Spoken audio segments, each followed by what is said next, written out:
ইন্তেহা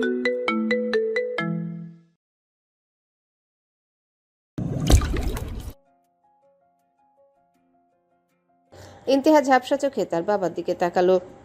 যে মানুষটাকে সে সবসময় পাহাড়ের মতো শক্ত আর নির্ভীক দেখে এসেছে, সেই মানুষটা আজ তার সামনে একরাশ অপরাধ বোধ নিয়ে দাঁড়িয়ে আছে। ইন্তেহা কাপা গলায় শুধু এইটুকুই বলতে পারল, তাহলে আমি যে শুধুই একটা জেদ আর হুমকির ফসল বাবা?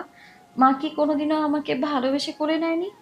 এহসান কোনো উত্তর দিতে পারলেন না। তিনি বলতে শুরু করলেন, তোর জন্মের পর নীলার ভেতরে ঘৃণা শান্ত হওয়ার বদলে দাবানলের মতো জ্বলে উঠেছিল। আমি কি না করেছি ওর জন্য। আমার সব সম্পত্তি ওর নামে করে দিয়েছি, কোম্পানির অর্ধেক শেয়ার ওর নামে করে দিয়েছিলাম, যাতে ওর মনে ইবতেদার ভবিষ্যৎ নিয়ে কোনো সন্দেহ না থাকে। ইবতেদাকে নিজের মেয়ের মতো ভালোবেসেছি, কিন্তু তবুও নীলার মনে আমার জন্য একটুও মায়া জন্মায়নি। তুই যখন ওর সামনে আসতি, ও মনে হতো তুই আমার করা প্রতিটা অপরাধের এক জ্যান্ত দলিল। কিন্তু তোর মুখ দেখলে আমি সব কিছু ভুলে যেতাম, সারাদিনের ক্লান্তি দূর হয়ে যেত আমার। কিন্তু ওই সুখ বেশি দিন আমার কপালে জোটেনি। আমার অ্যাক্সিডেন্ট হয় ভয়াবহ। অপারেশন থিয়েটারে যাওয়ার আগে আমি নীলার হাত ধরে শেষ অনুরোধ করেছিলাম, যাই হোক না কেন তোকে যেন ও দেখে রাখে, তোর যেন কোনো ক্ষতি না করে। এরপর আমার পৃথিবী অন্ধকার হয়ে যায়। সেই আধা ঘন্টা এতটাই গভীর ছিল, টানা 10 বছর আমি কোমায় ছিলাম। তুই যখন একা একা বড় হচ্ছিস, নীলার অবহেলা আর অত্যাচার সহ্য করছিস, আমি তখন একটা জীবন্ত লাশের মতো পড়েছিলাম। তোর পাশে থাকার ক্ষমতা আমার ছিল না। আমার ইচ্ছে ছিল তোর আমার আঙ্গুল ধরিয়ে তোকে হাঁটাতে শেখাবো। অফিস শেষে বাসায় আসলে তোর মুখে বাবা ডাক শুনবো, তোর কপালে ছোট ছোট ভালোবাসার পরশ এঁকে দিব, তোর আদো আদর কণ্ঠে আবদারগুলো পূরণ করব। যে হবে আমার ছায়া, যে কখনো আমাকে খুনি বলবে না, আমার অংশ আমি গর্ব করে বলবো। কিন্তু এর কিছুই হয়নি। সেই একটা অ্যাক্সিডেন্ট আমার সব স্বপ্ন ভেঙে শেষ করে দেয়। ইন্তেহা পাথর হয়ে কথাগুলো শুনছিল। তার চোখের কোণ দিয়ে গড়িয়ে পড়া জল এখন আগুনের মতো তপ্ত মনে হচ্ছে। সে বুঝতে পারল তার বাবা যেমন অপরাধী ছিলেন, তেমন তিনি নিজেও এক ভয়াবহ পরিস্থিতির শিকার হয়েছিলেন। তিনি তার ভালোবাসার মানুষটিকে পাওয়ার জন্যে সব করেছেন। এখানে ইন্তেহা তার দোষ দিতে পারে না। ইন্তেহা তার বাবার দিকে অপলক তাকিয়ে রইল। এই মানুষটা এতদিন আর তার মার মাঝে ছিল। এই মানুষটার কথা কেউ কখনো ভাবেইনি। সবার কাছে তার বাবা যতই পাপী হোক না কেন, তার কাছে তার বাবা সেই ব্যক্তি যে তাকে শক্ত হাতে শিখিয়েছে, লড়তে শিখিয়েছে। ইন্তেহা সেটা স্বীকার করে না, কারণ তার বাবার প্রতি তার এখনো অনেক রাগ পুষে আছে। পরদিন সকালে সূর্যটা যেন ইন্তেহার মনের মতোই মেঘলা। রাতে সেই দীর্ঘ কথোপকথনের রেশ তার চোখের নিচে কালচে দাগ হয়ে বসে আছে। ভার্সিটির ক্যাম্পাসে পা রাখতেই তার মনে হলো বাতাসটা ভারী হয়ে আছে। ইন্তেহা গটগট করে হেঁটে গিয়ে মাঠের এক কোণে থাকা বেঞ্চটায় গিয়ে বসলো। পাশে এসে বসলো আধার। কিছুক্ষণ দুজনাই নীরব। ইন্তেহা এক দৃষ্টিতে মাঠের ঘাসের দিকে তাকিয়ে আছে, যেন সেখানে কোনো উত্তর লুকিয়ে আছে। আধার বারবার আর চোখে ইন্তেহার দিকে তাকাচ্ছে। সে বুঝতে পারছে ইন্তেহার ভেতরটা আজ কতটা লণ্ডভণ্ড।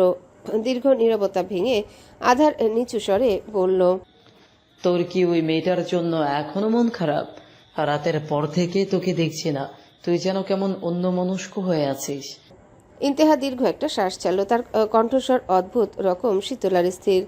তোর কি মনে হয় আধার, নিজের বোনের মৃত্যুর দায় নিয়ে বেঁচে থাকা কি সহজ? আমি তো সেই দিনই বাঁচাতে পারিনি, কালও পারলাম না। আধার চমকে ইন্তেহার দিকে তাকালো। তার কপালের ভাঁজ গভীর হলো। সে হাত ভারী ইন্তেহার কাঁধের উপর আলতো করে হাত রেখে উদ্বেগ ভরা কণ্ঠে বলল, এন্তেহা, তুই ঠিক আছিস? তুই কি সব বাজে বাজে কথা বলছিস? ওই মেয়েটার সাথে তোর কোনো সম্পর্ক ছিল না, এটা নিছক একটা দুর্ঘটনা। ইন্তেহার চোখের স্থিরতা একটু কাঁপল। সে মুহূর্তের জন্য নিজের ভেতরে হারিয়ে গিয়েছিল। পরক্ষণে নিজের স্বাভাবিক ভঙ্গিতে ফিরে এলো। সে নিজের হাতটা ঝেড়ে ফেলে দিয়ে একটু জোর করেই হাসলো, যদিও সেই হাসিতে কোনো প্রাণ নেই। হ্যাঁ, ঠিক আছি। আসলে মেয়েটার কথা ভাবছিলাম, জাস্ট জগা খিচুড়ি পাকিয়ে ফেলেছিলাম। ওটা কোনো বড় বিষয় না। ইন্তেহা স্বাভাবিক গলায় বলল। তারপর আকাশপানে তাকিয়ে যোগ করলো, মেয়েটার কথা ভাবছি, আসল দোষীকে ধরতে পারলাম না তো আমি। পুলিশ তো কিছুই করবে না। ওই এসআই মোজাম্মেলের মতো মানুষগুলো যতদিন আছে ততদিন এদের বিচার পাওয়া অসম্ভব। আধার মাথা নিচু করে দীর্ঘশ্বাস ফেললো। তার চোখ জোড়াও ক্লান্তিতে ভরা। সে বলতে শুরু করলো, ঠিকই বলেছিস। আমি আর তিমির তো সারা রাত ঘুমোতেই পারিনি। বারবার মেয়েটার মুখটা চোখের সামনে ভেসে উঠছিল। চোখের সামনে একটা প্রাণ এভাবে শেষ হয়ে গেল, আর আমাদের হাতের দিকে তাকিয়ে থাকা ছাড়া আর কোনো উপায় ছিল না। এটাই সবচেয়ে বড় যন্ত্রণা। ইন্তেহা কিছু বলল না, চুপ করে রইল। কালকে রাতে 2টা ঘটনার পরই ইন্তেহার চঞ্চলতা ফিকে হয়ে গেছে। তার মুখে আর হাসি নেই, না কোনো বাড়তি কথা। কেমন যেন চুপচাপ হয়ে গেছে, ধাক্কাটা সামলাতে পারছে না। ঠিক তখনই ক্যাম্পাসের মেন গেট দিয়ে একটা কালো গাড়ি সশব্দে ভেতরে ঢুকলো। গাড়িটা থামতে রুদ্রবীর নামলো। পাশে হাসিফ আর আয়ান। আজ তার পরনে ফর্মাল শার্ট, হাতাটা একটু গোটানো আর সাদা লুঙ্গি। তাকে দেখে ক্যাম্পাসের ছাত্রীদের মধ্যে একটা চাপা গুঞ্জন শুরু হলো, কিন্তু রৌদ্রবীরের সেদিকে কোনো খেয়ালই নেই। সে সরাসরি ইন্তেহার দিকে এগিয়ে এলো। ইন্তেহা দূর থেকেই তাকে দেখে বিরক্তি নিয়ে চোখ পাকালো। আধারের কানের কাছে ফিসফিস করে বলল, দেখ, ইবলিশের আগমন ঘটেছে। আমার শান্তিটা নষ্ট করার জন্যই ও আসে। রৌদ্রবীর ইন্তেহার ঠিক সামনে এসে দাঁড়ালো। রোদ চশমাটা নামিয়ে ইন্তেহার দিকে তাকিয়ে বাঁকা হেসে বলল, কি ব্যাপার ম্যাডাম, আজ সকালে রোদে চুপ করে বসে আছিস কেন? নাকি পুলিশের সেল থেকে ফেরার পর থেকে দুনিয়াটা খুব একটা বেশি সাদা কালো লাগছে? রৌদ্রবীরের খোঁচা দেওয়া কথা শুনে ইন্তেহা উঠে দাঁড়িয়ে রৌদ্রবীরের দিকে 2 পা এগিয়ে গেল। রাগে তার চোখগুলো জ্বলছে। সে দাঁতে দাঁত চেপে বলল, আমার মাথা গরম করিস না হারামজাদা। মন মেজাজ এমনিতেই ভালো না। তুই ইউনিভার্সিটিতে এসেছিস কেন? রৌদ্রবীর বাঁকা হাসলো। সে ইন্তেহার আরো কাছে এগিয়ে এলো। ইন্তেহার ঠিক নাকের ডগায় দাঁড়িয়ে নিচু স্বরে পড়ল, তোর রাগ আমার ভালো লাগে। রাগলে তোকে লাল স্ট্রবেরির মতো লাগে। I like strawberry flavour. Inteha রেগে বলল। তোকে তো শালা। রৌদ্রবীর তীক্ষ্ণ হাসলো, শয়তানি হাসি। পাশ থেকে হাসি বলল, ভাই একটা জরুরি মিটিংয়ে এসেছে। ইন্তেহা অবজ্ঞার হাসি হেসে বলল, মিটিং? তোর ভাইয়ের মতো পাতি নেতার মিটিং? তোর মিটিংয়ে গেলে সবাই বিরিয়ানির বদলে গালি খাবে। এখান থেকে যা, নইলে কিন্তু আমি লুঙ্গি টুঙ্গি টেনে খুলে দেবো তোর। রৌদ্রবীর শান্ত চোখে তাকিয়ে 1 পা এগিয়ে এলো। তাদের মাঝে ব্যবধান এখন মাত্র কয়েক ইঞ্চি। রৌদ্রবীর ইন্তেহার চোখের দিকে এক দৃষ্টিতে তাকিয়ে রইল। ইন্তেহা এক মুহূর্তের জন্য থমকে গেল। রৌদ্রবীরের দৃষ্টিতে গভীর প্রশান্তি, যা ইন্তেহার ভেতরের সমস্ত অস্থিরতাকে নিমিষেই ধুলোয় মিশিয়ে দিল। ইন্তেহার মনে অজানা অনুভূতি দোলা দিয়ে উঠল। তার বুক মৃদু কাঁপল। ইন্তেহা বিরক্ত হলো নিজের প্রতি। কি হচ্ছে তার এসব? সে রৌদ্রবীরের এত কাছে আসাতে কথা বলতে পারছে না কেন? ইন্তেহা নিজের মনে বিড়বিড় করলো, এই শয়তানের আছর আবার আমার উপর হলো না তো? আমার এরকম লাগছে কেন? কি বালের অনুভূতি হচ্ছে? ইন্তেহাকে চুপচাপ দাঁড়িয়ে থাকতে দেখে রৌদ্রবীর তার হাত বাড়িয়ে ইন্তেহার কপাল থেকে ঝুলে থাকা চুলগুলো কানের পেছনে গুজে দিল। ইন্তেহা চমকে গিয়ে সরে যেতে চাইলেও রৌদ্রবীর তার কোমর জড়িয়ে ধরল। অডিটোরিয়ামের সামনের জনশূন্য করিডোরে তখন অদ্ভুত এক নীরবতা নেমে এলো। সবাই চোখ বড় বড় করে এদিকে তাকালো। সবার চোখ খুলে আসার মতো অবস্থা হলো। আয়ান, আধার আর হাসিফ হাসলো মুখ টিপে। রৌদ্রবীর ফিসফিস করে বলল, তুই এত রাগি কেন ইন্তেহা? ওই অবধ মেয়েটার জন্য তোর মন খারাপ, সেটা আমি জানি। তুই আড়াল করার চেষ্টা করছিস, কিন্তু তোর চোখ সব বলে দেয়। তুই একা লড়তে যাস না, তোর পাশে আমি আছি। ইন্তেহা রৌদ্রবীরের চোখের দিকে তাকিয়ে স্তব্ধ হয়ে গেল। এই মানুষটার ভেতরে যে অন্য একটা রূপ, তা তাকে সবসময় অবাক করে। রাগে ফুঁসতে থাকা ইন্তেহা মুহূর্তের জন্য নরম হয়ে এলো। পরক্ষণে রেগে রৌদ্রবীরকে ধাক্কা দিয়ে দূরে সরিয়ে বিরক্তি নিয়ে বলল, তোর পাশে থাকার প্রয়োজন নেই আমার শালা। আমি নিজে সব করতে পারি। তোর পালের কথা তোর নিজের কাছেই রাখ, আর আমার থেকে দূরে থাক। রৌদ্রবীর 1 পাও পেছালো না। সে এবার একটু বাঁকা হেসে ইন্তেহার কানের কাছে মুখ নিয়ে বলল, সামলাতে তো পারিস, কিন্তু মাঝে মধ্যে আমার কাঁধে মাথা রাখলে আকাশ ভেঙে পড়বে না। আর হ্যাঁ, পরের বার আমার শার্টটা ছিলে কিন্তু সেটার দাম তোকে চুমু দিয়ে পরিশোধ করতে হবে, মনে রাখিস। কথাটা বলেই রৌদ্রবীর এক ঝলক হেসে আবার তার রোদ চশমাটা চোখে পড়ে অডিটোরিয়ামের দিকে হাঁটতে শুরু করলো। ইন্তেহার আগে কাঁপতে কাঁপতে চিৎকার করে বলল, তোর এই কচুর ঠোঁট দুটোতে না বিষ মিশিয়ে দেবো আমি, মাদার বোর্ড। এই ইন্তেহা ইহসানের সাথে যাও আমি, হ্যাঁ শালা, মেজাজটাই খারাপ করে দিল। আধার পাশে দাঁড়িয়ে হাঁ করে পুরো দৃশ্যটা দেখছিল। ইন্তেহার আগে মাটির উপর সজোরে একটা লাথি মারল। রাগ তার কমছে না। সে আবারও চেঁচিয়ে উঠল, তুই দাঁড়া, পরের বার তোর শার্টটা তোর চামড়া ছিঁড়ে ফেলবো আমি। আধার মুখ চেপে হাসি সামলাতে সামলাতে বলল, কিন্তু তুই কি ইবলিসের সাথে প্রেমে পড়ে গেলি নাকি? ইন্তেহা গটগট করে হাঁটতে হাঁটতে বলল। চুপ থাক আধার, ওটা ইবলিশ না, ওটা হলো জ্যান্ত নমরুদ। ইন্তেহা গটগট করে ক্লাসের দিকে চলে গেল আর আধার দীর্ঘশ্বাস ফেলে তার পিছু নিল। নূর আজ ক্লাসের ফাঁকে ভার্সিটির লাইব্রেরির পাশের বাগানটায় একা বসেছিল। সে বইয়ের পাতায় মন বসানোর চেষ্টা করছে, কিন্তু তার অবাধ্য মন বারবার ভিরানের কথা ভাবছে। হঠাৎ করে পাশে ছায়া পড়ল। নূর চমকে উঠে পাশে তাকাতে দেখলো ভিরান দাঁড়িয়ে আছে। ভিরানের পরনে আজ একটা ক্যাজুয়াল ডার্ক ব্লু শার্ট, হাতে একটা ফাইল। সে নূরের দিকে তাকিয়ে গম্ভীর কণ্ঠে বলল। একা একা এখানে কি করছিস? নূর একটু গুটিয়ে নিল নিজেকে। সে বইটা বন্ধ করে নিচু স্বরে বলল। একটু শান্তিতে বসে পড়ার চেষ্টা করছিলাম। ভিরান নূরের ঠিক সামনে এসে দাঁড়ালো, তবে একটা দূরত্ব বজায় রেখে সে নূরের হাতে থাকা বইটার দিকে তাকিয়ে বলল। তোর কি হয়েছে নূর? কয়েকদিন ধরে তোর হাব ভাব ভালো লাগছে না, কিছু হয়েছে? নূর কিছুটা অপ্রস্তুত হয়ে জোর করে হেসে বলল। কই কিছু না তো, কিছু হয়নি। ভিরান ভ্রু কুচকে তাকালো। সে দেখলো নূর তার নখ খুঁড়তে। নূর হঠাৎই ধীরস্বরে প্রশ্ন করলো। আপনি কি ইন্তেহা আপুকে ভালোবাসেন ফিরান ভাই? কথাটা শুনে ভিরান এক মুহূর্ত স্থির হয়ে দাঁড়িয়ে রইল। তার চশমার আড়ালে থাকা চোখ জোড়া একেবারে নূরের নিষ্পাপ মুখের দিকে তাকালো। কোনো দ্বিধা না রেখে সে সোজাসাপটা গলায় জবাব দিল। না। ভিরানের এই সংক্ষিপ্ত এবং স্পষ্ট উত্তরে নূরের বুকের ভেতর জমে থাকা একটা ভারী পাথর যেন নেমে গেল। এক অজানা সুখে তার ঠোঁটের কোণে হাসি ফুটে উঠল। সে নিজেকে সামলে নিয়ে আবারও প্রশ্ন করল। তাহলে কি খুব ঘৃণা করেন? ভিরান এবার একটু অন্যমনস্ক হয়ে ঘাসের উপর চোখ রাখলো। তারপর আগের মতোই নির্লিপ্ত স্বরে বলল। না। নূর এবার পুরোপুরি অবাক হয়ে তাকালো। ভালোবাসা নেই, ঘৃণাও নেই, তাহলে এই মানুষটার মনে ইন্তেহার জন্য আসলে কি আছে?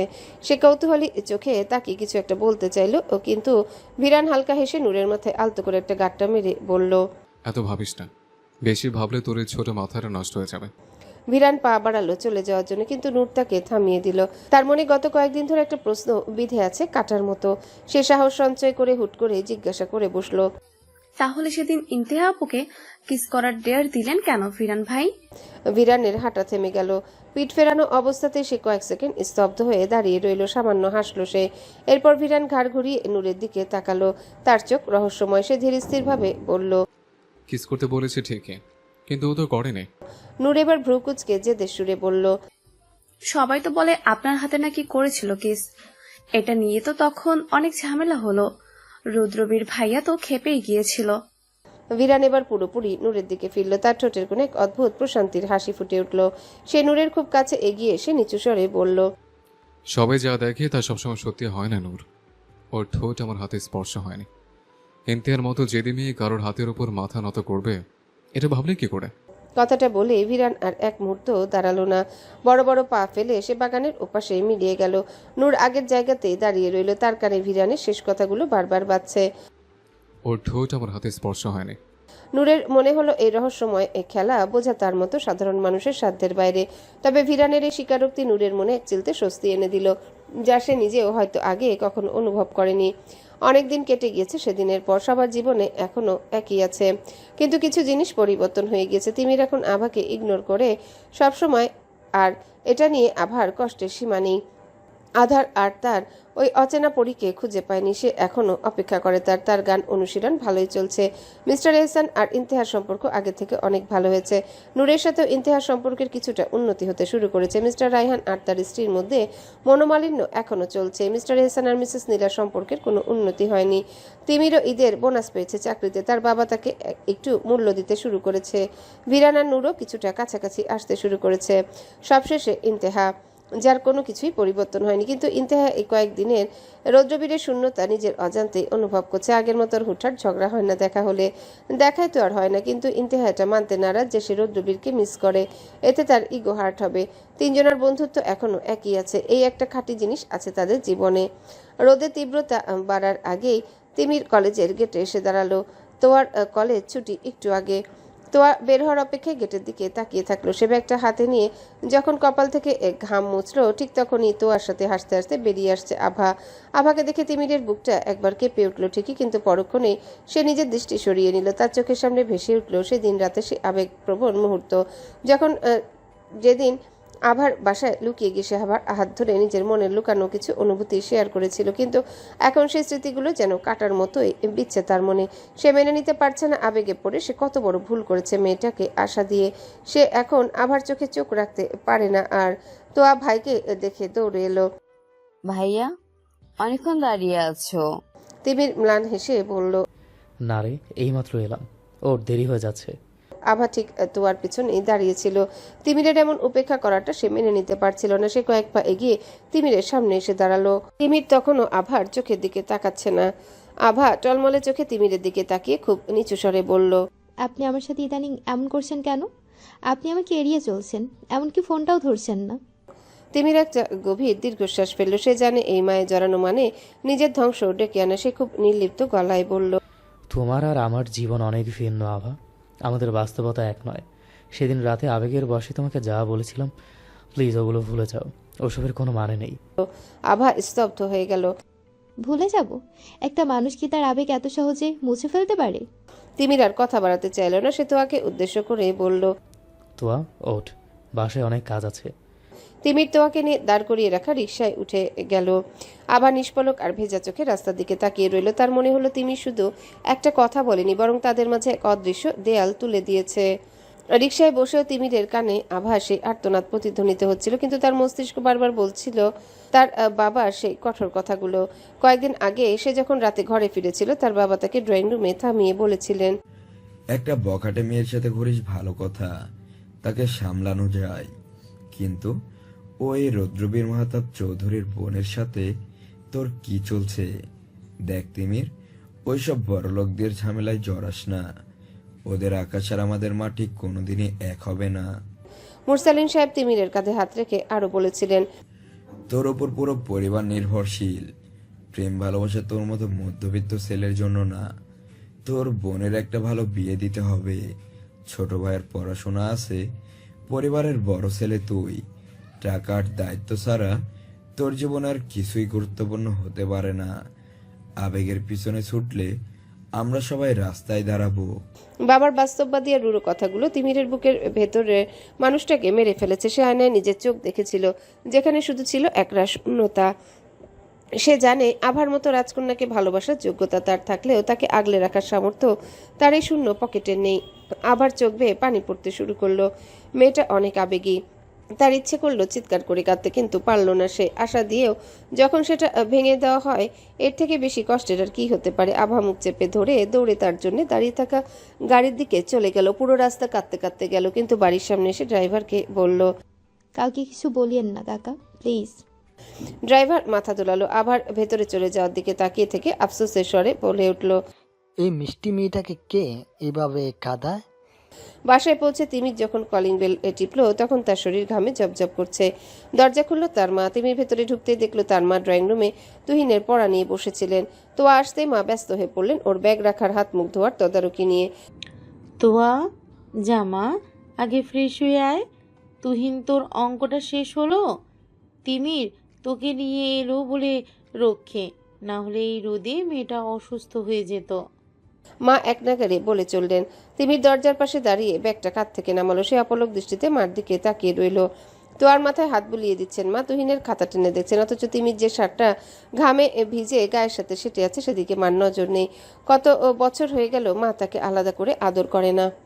এক গ্লাস পানি এগিয়ে দিয়ে বলেন না। বাবা, খুব কষ্ট হয়েছে তোর? বড় হয়ে গেলে কি ছেলেমেয়েরা এভাবেই বাবা মার কাছে অদৃশ্য হয়ে যায়?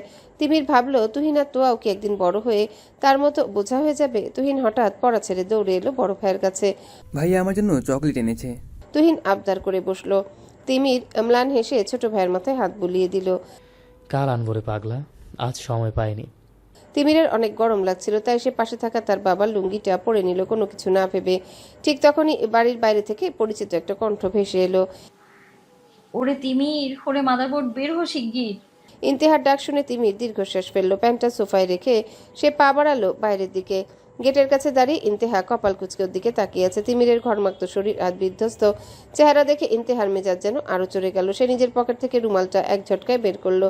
তিমিরের উত্তরের অপেক্ষা না করে সে তিমিরের খুব কাছে এসে কপাল, মুখ আর ঘাড়ের ঘাম মুছতে শুরু করলো। ইন্তেহার হাতটা বেশ খসখসে হলেও ছোঁয়াটা অদ্ভুত মায়াবী। মুখ মুছতে মুছতে ইন্তেহা তেরছা চোখে তাকিয়ে গজগজ করে বলল, সারাদিন তো আমাকে আর আধারকে বকাবকি করিস, আমাদের শাসন করতে করতে তো নিজের জান কয়লা করে ফেলি। নিজের খেয়াল তো রাখিস না শালা। এভাবে রোদে পড়লে কি তোকে দেখতে রাজপুত্রের মতো লাগবে? নিজের দিকে তাকা একবার। তিমির চুপ করে দাঁড়িয়ে রইল। যে যত্নটা সে ঘরের ভেতরে মার কাছে খুঁজছিল, সেই অযাচিত মমতাটুকু স্বার্থহীন মেয়েটার কাছে পেয়ে গেল। তিমিরের বুকের ভেতরটা হু হু করে উঠল। সে শুধু অস্ফুট স্বরে বলল, তোর ভাষা কি কোনোদিন ঠিক হবে না রে কিন্তু। ইন্তেহা রুমালটা পকেটে ভরতে ভরতে মুখ বাঁকিয়ে বলল, ভাষা দিয়ে কি করবি? পেট ভরাবি? একটু থেমে ঝাড়ি দেওয়ার গলায় সে আবারও বলল, শোন, আজকে মিসেস নীলার বাবার বাড়িতে বাড়ি যাবে সবাই। গ্রামে ঈদ হবে এবার। রৌদ্রবীরের পরিবারকেও ইনভাইট করা হয়েছে। যেহেতু তারা এখন আমাদের পরিবারের সাথে সম্পর্কিত, ঈদের পরের বাকি কটা দিন আর ঈদটা সেখানেই কাটবে সবার। রোজার জন্য তো বিরান ভাই আর নূরের বিয়েটা আটকে গেল। সম্ভবত ঈদের পর ওখানেই দুই পরিবারের সম্মতিতে বিয়েটা হয়ে যেতে পারে। তিমির অবাক হয়ে জিজ্ঞাসা করলো, কে কে যাবে? ইন্তেহা হাত নেড়ে বলল, রৌদ্রবীরের মা আর ওর চাচা চাচি ছাড়া সবাই যাবে। চাচা চাচি তো বাসায় নেই, আর রৌদ্রবীরের মায়ের নাকি অফিসে কাজ আছে। তাই আমরা ছোটরা আর বাকিরা মিলে, মানে বাকি বড়রা মিলে রওনা হচ্ছি। আধারও আছে, অনেক কষ্টে পারমিশন নিয়েছে, কিন্তু ওই পাতি নেতার খবর জানি না। তিমিরও একটু ভাবুক হলো। অনেকদিন হলো রৌদ্রবীরের সাথে তার কথা হয় না। ইন্তেহার সামনে সে ভালো মতো কথাও কখনো বলতে পারেনি। যদি ইন্তেহা বুঝে যেত যে তিমির আর রৌদ্রবীরের আগে থেকে সম্পর্ক আছে, তাহলে ইন্তেহার আর আধার রাগ করতো। এতে তাদের সম্পর্কে ফাটল ধরতো। এই জন্য তিমির রৌদ্রবীরের থেকে দূরত্ব বজায় রেখেছে। সঠিক সময় এলে সব জানানো যাবে। আর না ভেবে তিমির একবার ঘরের ভেতরে দৃশ্যটার দিকে তাকালো। তার মা এখনো তুহিনের পড়া নিয়ে ব্যস্ত। তিমির ভেতরে গিয়ে খুব নিচু স্বরে মার পাশে দাঁড়িয়ে বলল, মা ইন্দু বলছিল ওরা সবাই এবার গ্রামে ঈদ করতে যাচ্ছে, আমাদেরও যেতে বলেছে। আমিও কি কদিনের জন্য যাব? তিমিরের মা খাতা থেকে মুখ না তুলেই কড়া গলায় বললেন, যাবি মানে? এই কদিন আগে না চাকরিতে ঢুকলে? এখন যদি অতদিনের ছুটি নিস আর তোকে অফিস থেকে বের করে দেয়, তখন খাবি কি? আমাদের খাওয়াবি বা কি? মার এমন সরাসরি আর হিসেবি কথা শুনে তিমিরের বুকটা ভারী হয়ে উঠল। নিজের ছেলের আনন্দের চেয়ে মার কাছে অফিসের নিশ্চয়তা বড় হয়ে দেখা দিল। বাইরে দাঁড়িয়ে সবটাই শুনছিল ইন্তেহা। সে আর চুপ থাকতে পারল না। গটগট করে ভেতরে ঢুকে মার সামনে গিয়ে তেড়ে এসে বলল, আন্টি, আপনি এটা চিন্তা করছেন না যে আপনার ছেলে আপনাদের সাথে ঈদ কাটাবে কিনা? সেটা না ভেবে আপনি উল্টো চিন্তা করছেন চাকরি যাবে কিনা। নিজের ছেলের চেয়ে আপনার কাছে টাকা আর চাকরি বড়? কি অদ্ভুত মাইরি! ছেলেটা রোদে পুড়ে কয়লা হয়ে যাচ্ছে, সেদিকে নজর নেই, খালি অফিসের ভয় দেখাচ্ছেন। তিমিরের মা থতমত খেয়ে ইন্তেহার দিকে তাকালেন। ইন্তেহার এই মুখের উপর কথা বলে তিনি যেমন বিরক্ত হলেন, তেমনি কোথাও যেন একটু লজ্জিত হলেন। তিনি শুধু অসহায় চোখে একবার ইন্তেহার দিকে আর একবার মার দিকে তাকাচ্ছিল। ইন্তেহা তিমিরের হাত ধরে টান দিয়ে বলল, চল তিমির, ব্যাগ গুছিয়ে নে, কারোর পারমিশন লাগবে না। তিমির দীর্ঘশ্বাস ফেলে ধীর গলায় মার উদ্দেশ্যে বলল, ঠিক আছে মা, ভেবো না। আমি অফিস থেকে একটা ম্যানেজ করে ছুটি নিয়ে নেব। এমনিতে ঈদের ছুটি দিয়েছে কালকে থেকে। তুমি বাবাকে বলে দিও, আর আমি কাল পরশুর মধ্যে ঈদের বাজারে সব টাকা পাঠিয়ে দেব। তোমরা কেনাকাটা করে নিও। কথাটা বলেই তিমিরের এত শান্ত ভাব দেখে ইন্তেহার পিত্তি জ্বলে গেল। সে দরজা দিয়ে গটগট করে বেরিয়ে যেতে যেতে চিৎকার দিয়ে বলল, বাল করবি তুই? পকেট খালি করে টাকা পাঠাবি আর নিজে অন্যের বাড়িতে গিয়ে মুখে চুন করে বসে থাকবি? তোর ওই অফিসের 14 গোষ্ঠী উদ্ধার করছি আমি, তারা। তিমির ইন্তেহার এই ডাক দেখে অপ্রস্তুত হয়ে পড়ল। মার সামনে ইন্তেহার এই মুখের ভাষা সবসময় বিপজ্জনক। সে দ্রুত ইন্তেহার পিছু নিল। ভুলেই গেল যে সে লুঙ্গি পরে আছে। ইন্তেহা ততক্ষণে বাড়ির গেট পেরিয়ে রাস্তায় নেমে পড়েছে। সে আগের মতোই গটগট করে হাঁটছে, যেন মাটির সাথে তার কোনো বড় ঝগড়া হয়েছে। হাঁটতে হাঁটতে সে বিরক্তি নিয়ে বিড়বিড় করে বলল, মিডল ক্লাসদের প্রচুর ইমোশন, আবেগ নিয়ে দুনিয়া চলে না রে ভাই। তিমির দ্রুত হেঁটে ইন্তেহার সমান্তরালে এলো। সে ইন্তেহার কাঁধে হাত রেখে শান্ত করার ভঙ্গিতে হাঁটতে হাঁটতে বলল, আরে রাগিস কেন? তুই তো বড়লোক বাপের বেটি। তুই বুঝিস না একজন নিম্ন মধ্যবিত্তর জীবন কেমন হয়? আমাদের প্রতিটি নিঃশ্বাস মাপা থাকে, কিন্তু পরিবারের বোঝাটা যখন কাঁধে থাকে তখন নিজের ঈদ বা নিজের আনন্দ খুব তুচ্ছ মনে হয়। ইন্তেহা এক ঝটকায় তিমিরের হাতটা তার কাছ থেকে সরিয়ে দিল। সে তেরচা চোখে তাকিয়ে রাগে ফুঁসতে ফুঁসতে বলল, শর্তবাল জ্ঞান দিবি না একদম। তোর এই ত্যাগের মহিমা শুনতে আমার ঘৃণা লাগছে রে। রোদে পুড়ে চামড়া তুলে ফেলেছিস, এক গ্লাস পানি পর্যন্ত কেউ এগিয়ে দিচ্ছে না, তার উপর আবার বড় বড় ডায়লগ। এখন না হয় রোজা, অন্য সময়ও তো দেয় না। তিমির কিছু বলতে পারল না। মিস্টার এহসান গাড়িতে বসে নীলার জন্য অপেক্ষা করছিলেন। তিনি গাড়ি ড্রাইভ করবেন, কিন্তু মিসেস নীলার চোখে মুখে রাজ্যের বিরক্তি। তিনি শাড়িটা সামলে গাড়িতে ওঠার আগে এহসানের দিকে ফিরে তীক্ষ্ণ গলায় বললেন, শুনুন, আপনার ওই বকাতে মেয়ে যাতে আমার গ্রামে গিয়ে কোনো ঝামেলা না করে। এমনিতেই অনেক বছর পর ওখানে যাচ্ছি, মান সম্মানটা যেন শেষ না হয়। ওর ওই গুন্ডামি আর মুখের ভাষা ওখানে একদম সহ্য করা হবে না। মিস্টার এহসান শান্তভাবে নীলার দিকে তাকালেন, তার চোখে বিরক্তি। তিনি ধীরস্থির কণ্ঠে জবাব দিলেন, ইন্তেহা, অকারণে আমার সাথে লাগে না। নীলা একটা তাচ্ছিল্যের হাসি দিয়ে বললেন, যে মেয়ে সারাদিন রাস্তার ছেলেদের সাথে মারামারি করে বেড়ায় সে কীরকম আমার জানা আছে। আপনি ওকে মাথায় তুলেছেন, এখন সেই ফল ভোগ করছেন। অন্তত আমার গ্রামের বাড়িতে গিয়ে যেন ও কোনো তামাশা না করে, সেটা আপনি দেখে রাখবেন। নূর আর ভিরান দ্রুত এগিয়ে এসে পরিস্থিতি সামাল দিল। নূর মিসেস নীলার পাশে গিয়ে বসে আলতো করে তার হাত চেপে ধরল, আর ভিরান মিস্টার এহসানের কাঁধে হাত রেখে ইশারায় শান্ত হতে বলল। রৌদ্রবীর বর্তমানে দেশে নেই, বিশেষ এক কাজে দেশের বাইরে গিয়েছে। সে সরাসরি সেখান থেকে গ্রামে পৌঁছাবে, তাই যাত্রার বহর ভাগ হয়ে গেল দুটি গাড়িতে। প্রথম গাড়িতে উঠলেন মিস্টার এহসান, মিসেস নীলা, মিস্টার রায়হান, মিসেস তানিয়া এবং আভা। আভা জানালার ধারে চুপচাপ বসে বাইরের দিকে তাকিয়ে রইল। তার মনটা তিমিরের ওই রুক্ষ কথার আঘাতে এখনো ভারাক্রান্ত। অন্যদিকে দ্বিতীয় গাড়ির দখল নিল ভিরান, নূর, ইন্তেহা, আধার আর তিমির। গাড়ির ভেতর তখন ইন্তেহার আধারের হাসাহাসি শোনা যাচ্ছে। তিমির লুঙ্গি পরে চলে এসেছে দেখে তারা তিমিরকে খাপাচ্ছে।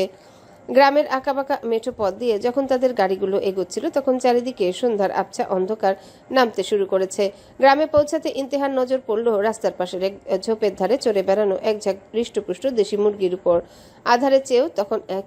আধারের চোখেও তখন একই দুষ্টুমি ঝিলিক দিয়ে উঠল। দুজনে একে অপরের দিকে বাঁকা হেসে তাকিয়ে মনে মনে এক পরিকল্পনা সাজিয়ে ফেলল। ইন্তেহা হুট করে চেঁচিয়ে উঠল, আরে থামান থামান, গাড়ি থামান। ভিরান অবাক হয়ে ব্রেক কষতেই ইন্তেহা আর আধার এক লাফে গাড়ি থেকে নেমে পড়ল। নূর জানালা দিয়ে মুখ বাড়িয়ে আতঙ্কিত স্বরে বলল, আরে তোমরা কোথায় যাচ্ছ? সন্ধ্যা হয়ে গেছে, চারপাশটা অচেনা, হারিয়ে যাবে তো। ভিরান কপাল কুচকে বলল, পাগলামি করিস না ইন্তেহা, গ্রামের পথঘাট ধরে চিনিস না, উঠে আয় গাড়িতে। কিন্তু কে শুনে কার কথা। আধার চোখ টিপে ইন্তেহাকে বলল, দোস্ত, মুরগিগুলো দেখেছিস? আজকে রাতের ডিনারটা মনে হয় জম্পিস হবে। ইন্তেহা হেসে বলল, একদম। তুই নিচে নাম, আমাদের হেল্প কর। ভিরান পরিস্থিতি বেগতিক দেখে তিমিরের দিকে তাকিয়ে গম্ভীর গলায় বলল, তিমির, এদের দুটোর উপর আমার একদম ভরসা নেই। তুই ওদের সাথে যা, খেয়াল রাখিস যেন কোনো বিপদ না পড়ে। আমাকে এখন ছোট চাচাদের গাড়ির পিছিয়ে নিতে হবে, নাহলে রাস্তা গুলিয়ে ফেলবো।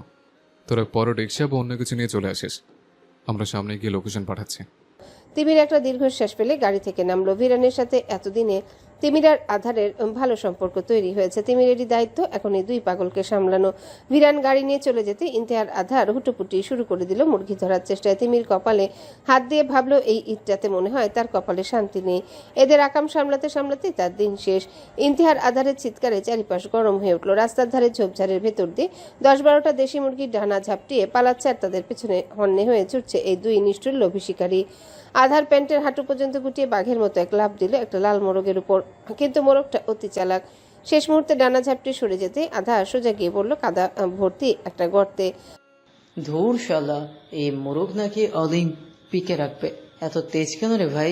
বেটাদের এত তেজ থাকতে নেই রে ভাইয়া। কাদা মাখা মুখ নিয়ে আধা চিৎকার করে উঠল। ওদিকে একটা সাদা মুরগিকে ধরার চেষ্টা করছিল ইন্তেহা। মুরগিটা বারবার ইন্তেহার পায়ের নিচ দিয়ে ফসকে যাচ্ছে। ইন্তেহার আগে মেজাজ হারিয়ে মুরগিটাকে উদ্দেশ্য করে গালি দেওয়া শুরু করলো, ওই মুরগি দাঁড়া বলছি, তোরা তো সাহসী ইন্তিয়া ইহসানকে দৌড়াচ্ছিস। আজকে তোকে রোস্ট না বানিয়ে ছাড়ছি না আমি, হারামজাদি। একটা ধরে রাখা যায় না। তিমির রাস্তার উপর দাঁড়িয়ে কপালে হাত দিয়ে এই দৃশ্য দেখছিল। সে বারবার বলছিল, তোরা পাগলামি থামাবি? মালিক এসে দেখলে কিন্তু গণপিটুনি দিবে, চল এখান থেকে।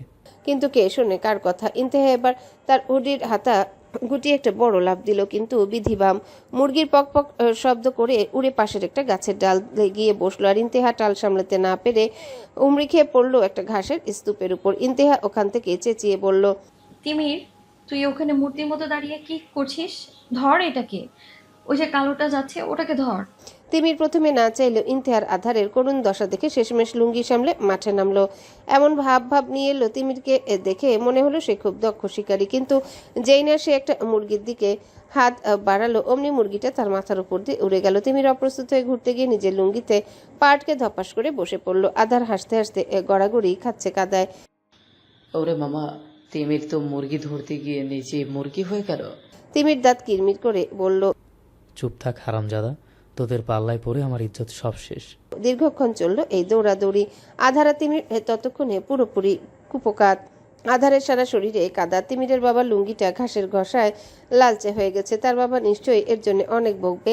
দুজনে হাঁপাতে হাঁপাতে আইলের উপর বসে পড়েছে, কিন্তু ইন্তেহা তার ডিকশনারিতে যেন ক্লান্তি বলে কোনো শব্দই নেই। সে তার হুডির হাতা আরো উপরে গুটিয়ে কোমরে হাত দিয়ে দাঁড়িয়ে আছে একজোড়া পাজি মোরগের সামনে। একটা মোরগ ডানা ঝাপটে ইন্তেহার ঠিক মাথার উপর দিয়ে উড়ে গিয়ে ধানের গাদায় বসলো। ইন্তেহা এক মুহূর্ত সময় নষ্ট না করে সেদিকে লক্ষ্য করে মাটির দলা ছুঁড়ে মারল আর চিৎকার করে বলল, ওই মোরগ, তোরা তো তেজ! হ্যাঁ, আমার ডিনারের মেনু হওয়ার ভাগ্য ছেড়ে তুই দৌড়াচ্ছিস? দাঁড়া শালা, তোরে যদি আর জ্যান্ত না চিবাইছি তবে আমার নামও ইন্তেহা ইহসান না। তিমির দূর থেকে হাঁপাতে হাঁপাতে বলল, কিন্তু থাম এবার, মরে যাবি তো। সন্ধ্যা হয়ে যাচ্ছে, এখন তো বাঘ শিয়াল বের হবে। ইন্তেহা কানি দিল না। সে এবার এক দৌড়ে ঝোপের ভিতরে ঢুকে পড়ল। ওপাশ থেকে শুধু মুরগির কক্ককার ইন্তেহার জঘন্য মার্কা গালির প্রতিধ্বনি ভেসে আসছে। মোরগ মুরগিগুলো যদি এই গালিগুলোর মানে বুঝতো তাহলে নিশ্চয়ই কচু গাছে ফাঁসি দিত। তিমির চেঁচিয়ে বলল, আরে তুই মুরগিগুলোকে গালি দিচ্ছিস কেন? ওরা কি তোর ভাষা বোঝে নাকি? আধার কাদা কাদা মুখ মুছে দীর্ঘশ্বাস ফেলে বলল, মামা, এই মেয়ে তো মানুষ না, এটা একটা জ্যান্ত টার্মিনেটর। ওঠ, ও যদি একা ঝোপে পড়ে যায় তবে মুরগি মরুক না মরুক, গ্রামের মানুষ আমাদের পিটিয়ে মরুখ বানিয়ে দিবে। তিমির অনিচ্ছা সত্ত্বেও উঠে দাঁড়ালো। দুজনে মিলে আবারও দৌড়ানো শুরু করলো ইন্তেহার পেছনে। ওদিকে ইন্তেহা একটা গর্তের কিনারায় মুরগিটাকে ধরে ফেলেছে। প্রায় মুরগিটা যখনই ওরা চেষ্টা করছে, ইন্তেহার তার দুই হাত দিয়ে সেটাকে জালের মতো করে লোফালুফি খেলছে। আধার, তিমির, এদিকে আয় জলদি। ইন্তেহা হুঙ্কার দিয়ে বলল, তিমির, তুই ডান দিক দিয়ে চাপ, আর আধার তুই ওই কাদার ভেতর দিয়ে হামাগুড়ি দিয়ে আয়। আজ এই হারামজাদাদের বর্ডার ক্রস করতে দিবি না একদম। তিমির আর আধার একে অপরের দিকে অসহায়ের মতো তাকালো। ইন্তেহার হাতে ধরা পড়ার ভয়ে মুরগিগুলো যতটা না আতঙ্কিত তার চেয়ে বেশি ভয়ঙ্কর ইন্তেহার গালিগালাজ আর এনার্জি। দুজনে আবার যান হাতে নিয়ে ধাওয়া করলো। আধার দৌড়াতে দৌড়াতে বিড়বিড় করলো, ঈদ করতে আসলাম নাকি ম্যারাথন দিতে? তিমির, আমরা কি সত্যি সুস্থ ফিরতে পারবো? তিমির কোনো উত্তর দিল না, কারণ তার দম তখন ফুরিয়ে এসেছে। সামনে ইন্তেহা তখন একটা মুরগিকে জাপটে ধরে মাটিতে গড়াগড়ি খাচ্ছে আর বিজয়ী হাসি দিয়ে বলছে, ধরছি মাদারবোর্ড, অনেক নাচানি দিছিস না? এবার চল হাড়িতে। ইন্তেহা যখন বিজয়ের উল্লাসে মুরগিটাকে বগল দাবা করে কাদামাখা অবস্থায় উঠে দাঁড়ালো, ঠিক তখনই পিলে চমকানো এক চিৎকার ভেসে এলো। ওরে তোরা কারা রে? আমার কুচকুচে কালিরে কে ধরছে? ওরে চোর চোর, ধর ধর। ঝোপের ওপাশ থেকে গামছা মাথায় এক বিশাল দেহী গ্রাম্য লোক লাঠি উঁচিয়ে তেড়ে আসছে। তার পেছনে আরো 2-3 লোক চোর চোর বলে চেঁচাচ্ছে। দপ্টার গলার আওয়াজ শুনে আধার তিমিরের পিলে চমকে গেল। আধার কাঁধামাখা অবস্থাতে এক লাফে উঠে দাঁড়িয়ে বলল, মামা, গেম ওভার। এখন যদি ধরা খায় তবে রোস্ট আমরা না, এই গ্রামের লোক আমাদের বানাবে। দৌড় লাগা। তিমির তার আলগা হয়ে যাওয়া লুঙ্গিটা এক হাতে শক্ত করে চেপে ধরে বলল, কিন্তু মুরগি ছেড়ে দে, ওটা ফেলে দিয়ে পালা। আপনি বাঁচলে মুরগির নাম, কিন্তু ইন্তেহা সে তো দমবার পাত্রী নয়। সে মুরগিটা কারো শক্ত করে বুকের সাথে চিপে ধরে চিৎকার করে বলল, শালা এত কষ্ট করে ধরলাম আর এখন ছেড়ে দেব? নেভার। তিমির, আধার রান, মাদারবোর্ড দৌড়া। কথাটা বলে ইন্তেহা ডানে বামে না তাকে সোজা দৌড় দিল। সামনে ইন্তেহা মুরগির কোলে নিয়ে দৌড়াচ্ছে, তার পেছনে কাদামাখা আধার আর এক হাতে লুঙ্গি সামলানো তিমির। মুরগিটা ইন্তেহার কোলে ডানা ঝাপটাচ্ছে আর সমানে কক করে চিৎকার করছে, যেন সেও এই রেসের একজন প্রতিযোগী। মাঠের আল দিয়ে দৌড়াতে গিয়ে আধার একবার হোঁচট খেয়ে পড়তে নিল, কিন্তু তিমির তাকে টেনে তুলল। পেছন থেকে লোকটার গালিগালাজ আরো কাছে চলে আসছে। বা হারামির বাচ্চা, শহরে গিয়া মুরগি চুরানি শিখছোস? আজ তোকে হাড্ডি গুড়েইয়া কর্মু। ইন্তেহা দৌড়াতে দৌড়াতে পিছনে ফিরে একবার গালি ছুড়ে দিল। ওই বুইরা, তোর এই মুরগি তোরে ডাবল টাকা দিয়ে দেব। এখন চেঁচাস না, আগে আমাদের সেফ জোনে পৌঁছাতে। দৌড়াতে দৌড়াতে তারা একটা ছোট কালভার্টের কাছে চলে এলো। ইন্তেহা এক লাফ দিয়ে কালভার্ট পার হতে গিয়ে ধপাস করে আছাড় খেলো। তার সাথে আধারা তিমিরও পায়ের উপর গিয়ে পড়লো। তিনজনে মিলে ধুলো আর কাদার এক জগা খিচুড়ি তে পরিণত হলো। আর মুরগিটা সুযোগ বুঝে ইন্তেহার কোল থেকে বেরিয়ে তিমিরের পিঠের উপর দিয়ে হেঁটে পালাতে গেল। তিমির হাঁপাতে হাঁপাতে বলল, কিন্তু মুরগি তো গেছে, এবার অন্তত জীবনটা বাঁচা। পেছনের লোকগুলো প্রায় কাছাকাছি। ইন্তেহা লাফ দিয়ে মুরগিটাকে আবারও ধরে দাঁতে দাঁত চেপে মাটি মাখা মুখে উঠে দাঁড়িয়ে বলল, এত সহজ নাই ইন্তেহা ইহসানের থেকে পালানো। তিনজন মিলে যান হাতে নিয়ে শেষবারের মতো এক দৌড় লাগালো। তাদের এই বিধ্বস্ত দশা দেখে মনে হচ্ছে তারা মুরগি চুরি করতে নয়, বরং কোনো বিশাল যুদ্ধক্ষেত্র থেকে প্রাণ নিয়ে পালাচ্ছে। অন্যদিকে মিসেস নীলার বাসায় বিশাল ড্রয়িং রুমে উৎসবের আমেজ। মিসেস নীলার দাদার বাড়ি, এটা পুরনো জমিদার বাড়ি, দোতলা বাড়িটা। এখন এখানে তার বৃদ্ধ চাচা চাচি ছাড়া আর কেউ থাকে না। তারা এই বাড়ির খেয়াল রাখে। ঠিক ইফতারের আগ মুহূর্তে রৌদ্রবীর এসে পৌঁছালো। তার পরনে কালো শার্ট আর প্যান্ট। এয়ারপোর্ট থেকে সরাসরি এখানে এসেছে। চোখে মুখে ভ্রমণের ক্লান্তি থাকলেও ব্যক্তিত্বের ধার কমেনি তার। অ্যাটিটিউড এখনো তুঙ্গে। তাকে দেখে বাড়ির বড়রা ব্যস্ত হয়ে উঠলেন। মিস্টার রায়হান ছেলের কাঁধে হাত রেখে জিজ্ঞাসা করলেন, তোর বিদেশের কাজটা কেমন হলো রে? সব ঠিকঠাক তো? রৌদ্রবীর মাথা নেড়ে ছোট্ট করে জবাব দিল। সব ঠিক আছে? রৌদ্রবীর কোটটা হাতে নিয়ে আশেপাশে তাকালো। কোথাও ইন্তেহা আধারা তিমিরকে দেখতে না পেয়ে তার ভুরু কুচকালো। ভাবলো হয়তো ভেতরে আছে। ইফতারের আজান পড়তেই সবাই দস্তরখানে বসলো। হরেক পদের ইফতারি সাজানো। হাসিফ আর আয়ান তো পাওয়া মাত্রই গাপুস গুপুস করে খাওয়া শুরু করলো। এক একটা কামড় দিচ্ছে আর বলছে, উফ, গ্রামের এই পেঁয়াজু আর বেগুনি জাস্ট অমৃত। আন্টি, রান্নার হাত তো আপনার সেই। রৌদ্রবীর ওদের দিকে একবার রক্তচক্ষু নিয়ে তাকাতে এই দুজনের গলার খাবার প্রায় আটকে যাওয়ার জোগাড়। ওরা সঙ্গে সঙ্গে চুপচাপ ভালো ছেলের মতো খাওয়া শুরু করলো। সবাই ইফতারিতে ব্যস্ত থাকলেও ভিরান আর রৌদ্রবীর কাউকে খুঁজছে। মিস্টার এহসানও চিন্তিত। তিনি বারবার ইন্তেহার খোঁজ করছেন। ভিরান বারবার তার হাতের ঘড়ির দিকে তাকাচ্ছে। তার মুখে চিন্তার রেখা স্পষ্ট। এটা খেয়াল করে আভা নিচু স্বরে জিজ্ঞাসা করলো, ভাইয়া, আপনি কার জন্য অপেক্ষা করছেন? কিছু হয়েছে? ভিরান শুকনো গলায় বলল, ইন্তেহার জন্য। অনেকক্ষণ হলো ওরা গাড়ি থেকে নেমেছে, তিমিরের সাথে আছে, কিন্তু এখনো পৌঁছানো না কেন? কোনো বিপদ হলো না তো? কথাটা কানে যেতেই রৌদ্রবীরের চোগাল শক্ত হয়ে এলো। আসার পর থেকে সেই মেয়েটার মুখ এক মুহূর্তের জন্য দেখেনি। ইফতারের মতো একটা গুরুত্বপূর্ণ সময়েও সে গায়েব। রৌদ্রবীর তার হাতের খেজুরটা প্লেটে রেখে হুট করে দাঁড়িয়ে পড়ল। পুরো টেবিল জুড়ে নিস্তব্ধতা নেমে এলো। রৌদ্রবীরের চোখে আগুনের হলকা। মিসেস নীলা মিস্টার রায়হানের সামনে নিজেকে খুব কষ্ট করে সংযত করে রাখলেন। মনে মনে ভাবলেন, আবার বখাটে মেয়েটা অশান্তি শুরু করলো। সবার সামনে আজ আবার ইজ্জত যাবে। মিস্টার এহসানও অস্থির হয়ে উঠলেন। রৌদ্রবীর কোনো কথা না বলে গটগট করে সদর দরজার দিকে হাঁটা দিল। তার ভাবভঙ্গি দেখে মনে হচ্ছে ইন্তেহাকে যেখানে পাক না কেন আজ আর রক্ষে নেই। নূরের থমথমে এক গলায় বলে উঠল, এই গ্রামের পাশের গ্রামেই কিছুদিন আগেও একটা ছোট মেয়ে নির্মমভাবে লাঞ্ছিত হয়েছে। আপু ঠিক থাকলেই হলো। ওর সাথে আধার আর তিমির ভাই থাকলেও জায়গাটা তো একদমই হচ্ছে না। কথাটা শোনা মাত্র রৌদ্রবীরের পায়ের গতি স্থির হয়ে গেল। এক মুহূর্তের জন্য তার বুকের ভেতরটা অজানা এক আশঙ্কায় মোচড় দিয়ে উঠল। সেই মুহূর্তের জন্য ভুলেই গেল ইন্তেহা কতটুকু লড়াকু মেয়ে। তার মাথায় শুধু ঘুরতে লাগলো নূরের বলা বিভৎস ঘটনার কথা। রৌদ্রবীরের চোয়াল শক্ত হয়ে এলো, হাতের মুঠো পাকিয়ে গেল। সে আর মুহূর্ত দেরি না করে ঝড়ের বেগে বাইরের দিকে পা বাড়ালো। ইফতারির আনন্দ এখন বিষাদে রূপ নিয়েছে। মিস্টার এহসান অস্থির হয়ে বারবার ইন্তেহার নাম্বারে কল দিতে লাগলেন, কিন্তু ফোনের ওপাশ থেকে কেবল যান্ত্রিক কণ্ঠ ভেসে আসছিল, দুঃখিত, এই মুহূর্তে সংযোগ দেওয়া সম্ভব হচ্ছে না। মিস্টার রায়হান চিন্তিত মুখে বারান্দায় পায়চারি করতে করতে বললেন, আয়ান, হাসিব, তোরা বসে আছিস কেন? তসনে রৌদ্রবীরের সাথে যা। গ্রাম এলাকা রাত হয়ে গেলে বিপদ পারে। মিসেস নীলা সোফায় পাথর হয়ে বসে আছেন। তার দুশ্চিন্তার চেয়েও এখন বেশি মনে হচ্ছে অস্বস্তি। তিনি বিড়বিড় করে বলতে লাগলেন, আমি জানতাম এই মেয়ে পা রাখলেই অঘটন ঘটবে। নিজের তো আক্কেল নেই, এখন সবাইকে এভাবে হয়রানি করছে। যদি কিছু একটা হয়ে যায় তবে মানুষের কাছে মুখ দেখাবো কিভাবে?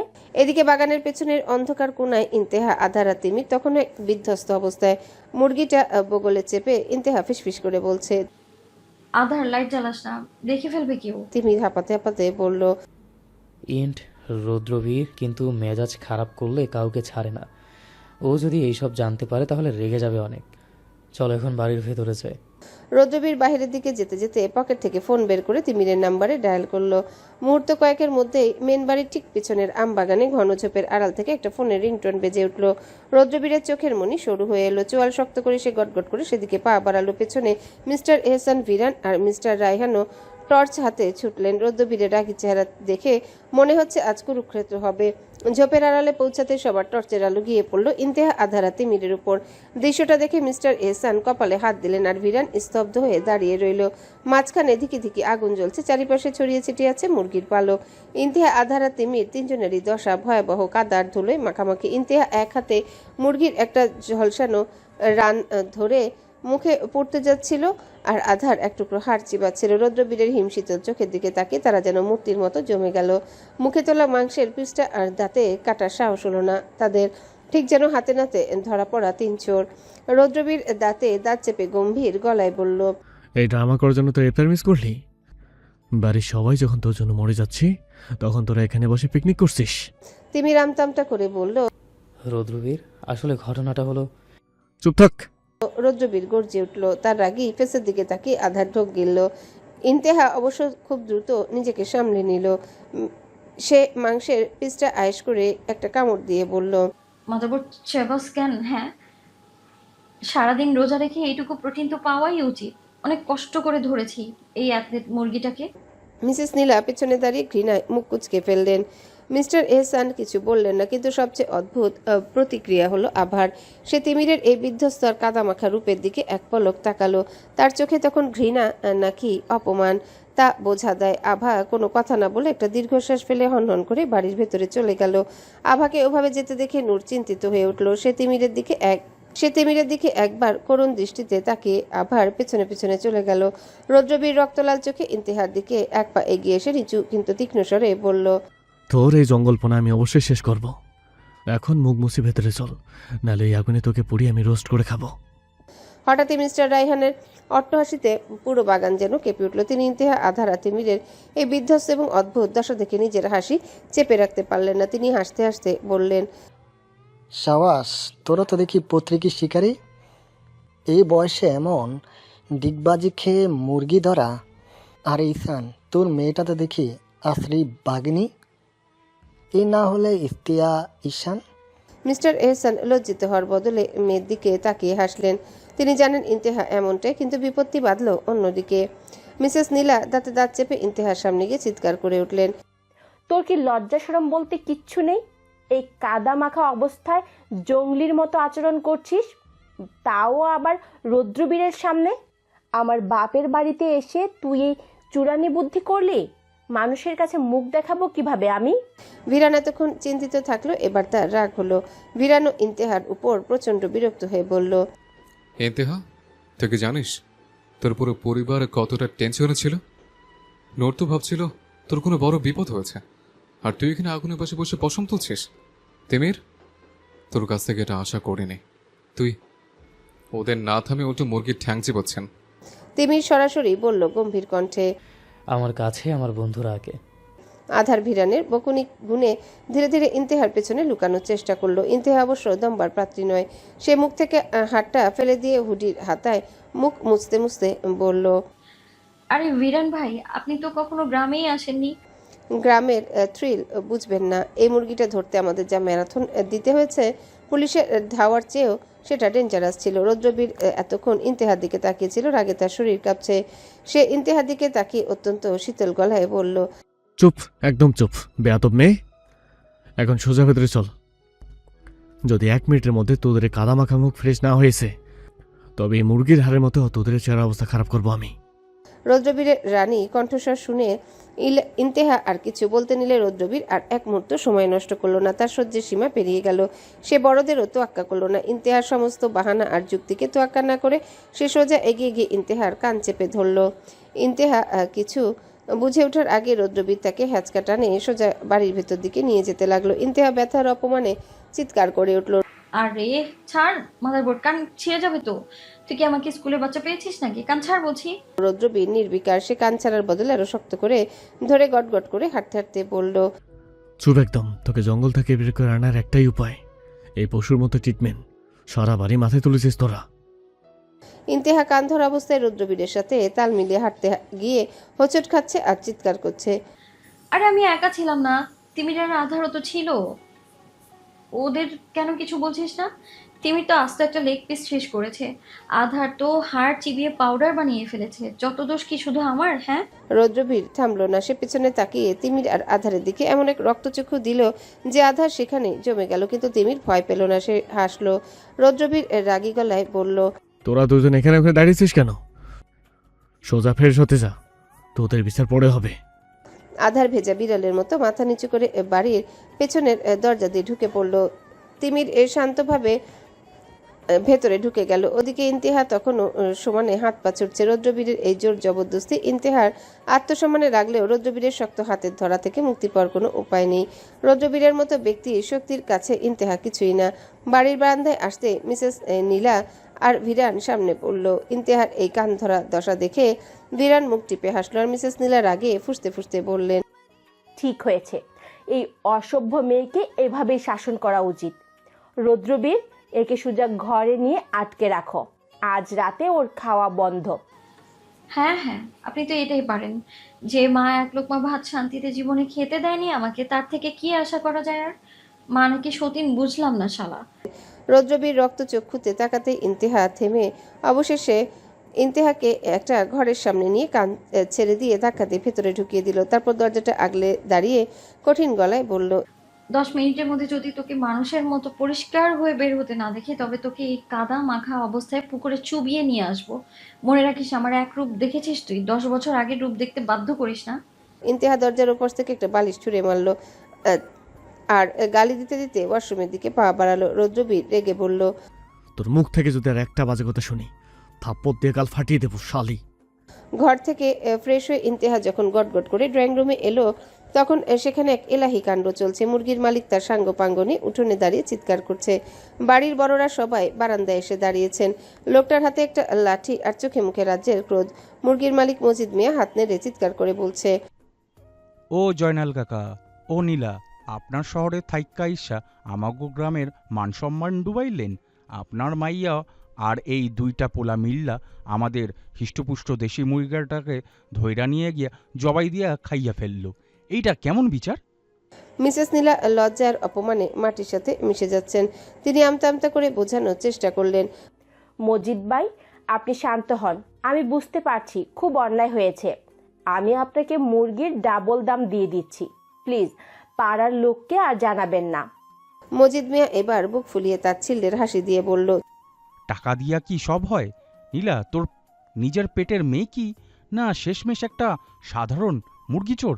ছি, শহরে গিয়া এই বিদ্যাই শিখাইছো তারে?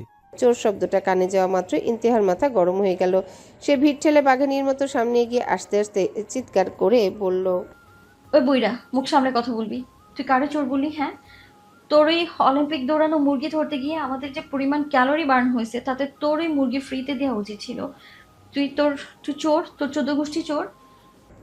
মজিদ মিয়া ইন্তেহার তেজ দেখে 2 পা পিছিয়ে গিয়ে আকাশ পাতাল কাঁপিয়ে চিৎকার দিল, দেখছেন নীলা ফুপু, চোরের মায়ের বড় গলা আমারে গালি দেয়।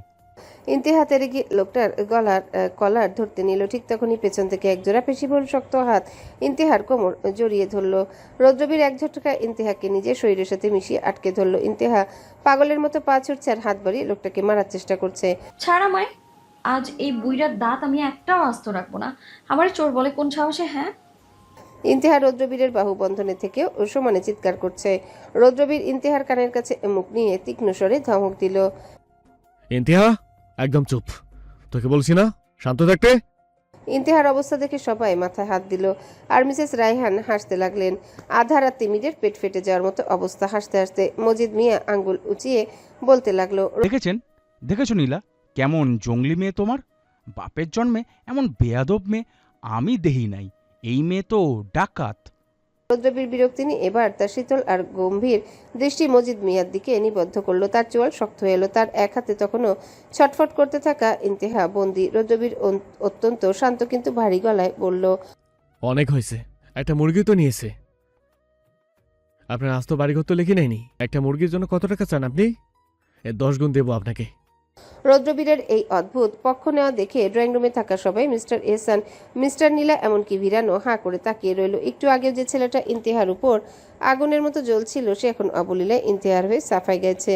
ইন্তেহা রৌদ্রবীরের দিকে ফিরে অবাক হয়ে তাকালো। রৌদ্রবীর তখনও তার কোমর শক্ত করে ধরে রেখেছে, যেন সে ইন্তেহাকে নিজের সাথে মিশিয়ে নিতে চায়।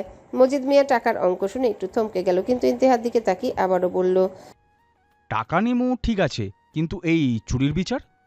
রৌদ্রবীর লোকটার কথা শেষ করতে না দিয়ে পকেট থেকে টাকা বের করে মজিদ মিয়ার দিকে দিয়ে বলল, পুরো গ্রামের মুরগি এখানে খাওয়ার টাকা এখানে আছে।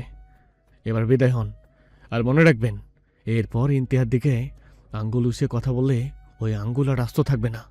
জানেন এখান থেকে। মজিদ মিয়া টাকার তারা দেখে আর কথা বাড়ালো না। গজগজ করতে করতে দলবল নিয়ে বিদায় হলো। ইন্তেহা এখনো ছটফট করতে দেখে রৌদ্রবীর ধীরে ধীরে ইন্তেহার কোমর থেকে হাত সরালো। সবাই রৌদ্রবীর আর ইন্তেহার দিকে তাকিয়ে আছে। রৌদ্রবীর সেটা গ্রাহ্য করলো, কিন্তু মিস্টার এহসান আর মিসেস রায়হান একে অপরের দিকে তাকিয়ে কিছু একটা ভেবে নিলেন। তাদের মুখে হাসি ফুটে উঠল। অবাক হয়ে রৌদ্রবীরের চোখের দিকে তাকিয়ে থাকলো। রৌদ্রবীর কোনো ভাবান্তর না দেখে ইন্তেহার দিকে এক পা এগিয়ে এসে নিচু স্বরে বলল, বেশি অবাক হওয়ার কিছুই নেই। তোকে বকা দেওয়ার অধিকার শুধু আমার। বাইরের কেউ তোকে চোর বললে সেটা রৌদ্রবীর মাথা চোপদেরই সহ্য হবে না। ইন্তেহা কোনো গালি দিল না, এমনকি ঝগড়াও করলো না। সে শুধু অদ্ভুত এক দৃষ্টিতে রৌদ্রবীরের দিকে তাকিয়ে গটগট করে চলে গেল। পেছনে দাঁড়িয়ে আধার তিমিরের কানে ফিসফিস করে বলল, মামা, রৌদ্রবীর ভাই তো দেখি পুরো এই প্রোটেক্টিভ মোডে চলে গেছে। এই দৃশ্য দেখার জন্য কি আমি প্রস্তুত ছিলাম? তিমির হাসলো। সে তো জানে রৌদ্রবীর ইন্তেহার জন্য কি কি করতে পারে। বাকি সবাই ধীরে ধীরে চলে গেল। ইন্তেহা চলে যাওয়ার পর রৌদ্রবীর নিজেই বিড়বিড় করে উঠল, একে আমি সামলাবো কিভাবে? এখন পর্যন্ত তুই তোকে কথা বলে, ওর অভিধানে কি সম্বোধন বলতে কিছুই নেই। ভবিষ্যতে কি করবে এই হারামজাদি? কোনোদিনই কেউ মানুষ হবে না। রৌদ্রবীরের এই অস্ফুট স্বগতোক্তি আড়ালে দাঁড়িয়ে থাকা আয়ান আর হাসিফের কানে ঠিকই পৌঁছে গেল। তারা দুজন এতক্ষণে ভয়ে কুকুরে ছিল, কিন্তু পরিস্থিতি একটু ঠান্ডা হতেই তাদের ফাজলামি মাথাচাড়া দিয়ে উঠল। হাসিফ আয়নার দিকে তাকিয়ে ফিসফিস করে বলল, দোস্ত, ভাই তো দেখি এখনোই ভাবের ভবিষ্যৎ নিয়ে টেনশনে পড়ে গেছে। রিলেশনশিপ স্ট্যাটাস তো দেখি ইটস কমপ্লিকেটেড থেকে সিরিয়াস মোডে চলে যাচ্ছে। আয়ান একটু জোরেই হেসে দিয়ে বলল, আরে তুই তো গাড়ি তো ভালোবাসার প্রথম ধাপ। ইন্তেহা ভাবি আপনি বললে তো ভাই হার্ট অ্যাটাক করতো। এত সম্মান নিতে পারবে না। আসিফ মাথা নেড়ে সায় দিয়ে যোগ করলো, একদম। আর ভাবতো বিয়ের আসরে কাজী যখন বলবে কবুল বলো, তখন ভাবি যদি বলে এই হারামজাদাকে আমি বিয়ে করব না, তখন ভাইয়ের অবস্থাটা কি হবে? কথাটা শুনে আয়ান খিলখিল করে হেসে উঠল, কিন্তু তাদের এই আনন্দ বেশিক্ষণ স্থায়ী হলো না। রৌদ্রবীর ঝট করে ঘাড় ঘুরিয়ে তাদের দিকে এমন এক রক্তচক্ষু নিয়ে তাকালো যে দুজনার হাসির শব্দ মাঝপথে দমে গেল। রৌদ্রবীরের চোখের চাহনি দেখে মনে হলো সে যদি আর 1 সেকেন্ড দেরি করে তবে আয়ান আর হাসিফকে ওই মুরগির মতো জ্যান্ত পুড়িয়ে ফেলবে। ইন্তেহা করেছে মুরগির রোস্ট, রৌদ্রবীর করবে আয়ান হাসিফ রোস্ট। রৌদ্রবীর দাঁতে দাঁত চেপে বলল, তোদের কি এখানে কোনো কাজ নেই? ড্রয়িং রুমে গিয়ে এগুলো পরিষ্কার কর। আর এরপর যদি তোদের মুখ থেকে ইন্তেহার নাম শুনি তবে তোদের হার আমি আলাদা করে ফেলবো। Get out. আয়ান আর আসিফ একে অপরের হাত ধরে দৌড়ে ভেতরে পালালো। তিমির এতক্ষণ বারান্দার খুঁটিতে হেলান দিয়ে দাঁড়িয়ে দৃশ্যটা দেখছিল। রৌদ্রবীর তিমিরের দিকে তাকিয়ে গম্ভীর গলায় বলল, তুইও কি এদের মতো সারা রাত হাসবি নাকি ভেতরে যাবি? তিমির একটা ছোট দীর্ঘশ্বাস ফেলে বলল, আমি যাচ্ছি। তবে রৌদ্রবীর, একটা জিনিস খেয়াল করেছিস? কিন্তু যেমনই হোক, ও কিন্তু তোর ওই শাসনটুকু খুব মন দিয়ে শোনে, যদিও ওটা মুখে স্বীকার করবে না। কথাটা বলে তিমির চলে গেল ইন্তেহা যেদিকে গিয়েছে সেদিকে। হ্যালো বন্ধুরা, পরবর্তী পার্ট খুব তাড়াতাড়ি আসবে, তো সবাই অপেক্ষায় থাকো। আর চ্যানেলটি যারা এখনো সাবস্ক্রাইব করোনি তারা পরবর্তী পার্ট দেখার জন্য চ্যানেলটি সাবস্ক্রাইব করে রেখো। ধন্যবাদ সবাইকে, আমাদের সাথেই থেকো।